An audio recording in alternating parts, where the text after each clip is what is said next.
Hello everyone, কেমন আছেন সবাই? আশা করি সবাই ভালো আছেন। আপনাদের সবার আশীর্বাদে আমিও ভালো আছি।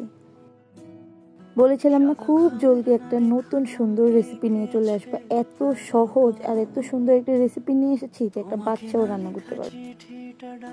ইলিশ মাছ পছন্দ করে না, আমার মনে হয় এপার বাংলা ওপার বাংলায় এমন মানুষ খুঁজে পাওয়া খুবই মুশকিল। তাই তো ভিন্ন স্বাদে আপনাদের জন্য একটা ইলিশের রেসিপি নিয়ে চলে এসেছি। একবার হলেও ট্রাই করে দেখবেন।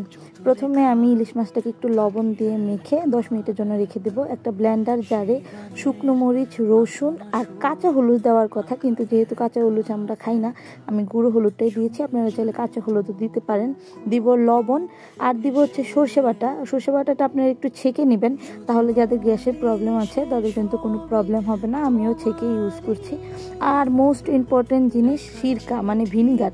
ভিনিগারটা আপনারা আপনাদের ইয়ে মতো দিবেন। আমি 1 চামচ দিয়েছি, আমার যেহেতু রান্নাটা একটু কম ইয়েতে পরিমাণে করা হচ্ছে, তাই ওইটা দিয়ে দিব আমি কড়াইতে দিয়ে তারপরে ব্লেন্ডারটা ধোয়া যে জলটা, ওই জলটা দিয়ে দিব। জলটা বেশি দিবেন না, এই জলটাতেই কিন্তু মাছটা রান্না হবে। দিয়ে দিব হচ্ছে 3 চামচ সর্ষের তেল। সর্ষের তেলটা দেওয়ারই চেষ্টা করবেন, সর্ষের তেলটা দিলেই খুব ভালো একটা সেন্ট বেরোবে। এবার আমি এটাকে ভালো করে মিশাবো। মিশিয়ে যে ইলিশ মাছটাকে আমি লবণ দিয়ে মেখে রেখে দিয়েছিলাম, সেই মাছটাকে দিয়ে মাছটা একটু উলট পালট করে মশলার সাথে মিশিয়ে দেব। আর কোনো মশলাপাতির দরকার নেই, এত ইজি আর এত সহজ রেসিপি আপনারা কি কখনো দেখেছেন? সচরাচর আমরা তো এমনভাবে ইলিশ মাছ রান্না করে খাই না। তো আপনারা যদি ডিফারেন্ট টেস্টে একটু ইলিশ মাছ খেতে চান, তাহলে প্লিজ এই রেসিপিটা ট্রাই করবেন। আর অবশ্যই ট্রাই করলে আমাকে জানাবেন কেমন হয়েছে।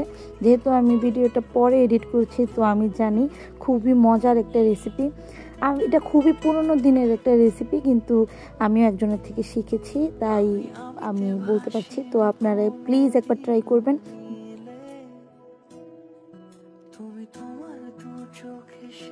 বলেছিলাম না যে একটা ইজি রেসিপি নিয়ে আপনাদের সামনে চলে আসব। দেখলেন তো, খুবই সহজ একটা রেসিপি নিয়ে আপনাদের সামনে চলে এসেছে।